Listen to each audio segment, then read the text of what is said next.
पूजनवा कैला तुलसी के मिलिया भगवान हो। पूजनवा कैला तुलसी के सीता जी तुलसी पूजली बरवा पवली राम के। सीता जी तुलसी पूजली बरवा पवली राम के।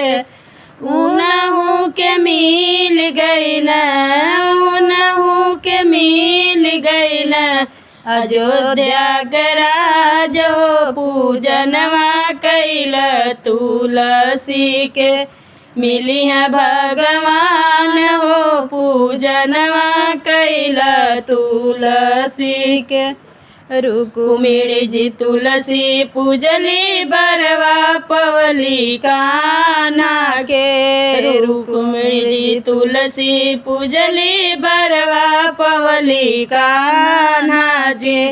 उनहु के मिल गइल उनहु के मिल गइल गोकुल राज हो। पूजनवा कैल तुलसी के मिलिया भगवान हो। पूजनवा कैल तुलसी के गौरा जी तुलसी पूजली बरवा पवली शिव जी के।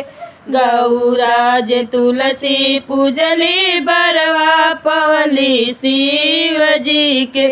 उनहु के मिल गइल उनहु के मिल गइल कैलाश धाम हो। पूजनवा कैल तुलसी के मिलिया भगवान हो। पूजनवा कैल तुलसी के लक्ष्मी जी तुलसी पूजली बरवा पवली विष्णु जी के। लक्ष्मी जी तुलसी पूजली बरवा पवली विष्णु जी के। उनहु के मिल गइल उनहु के मिल गइल शिव सागर के राज हो। पूजनवा कैल तुलसी के मिलिया भगवान हो। पूजनवा कैल तुलसी के मिलिया भगवान हो। पूजनवा कैल तुलसी के।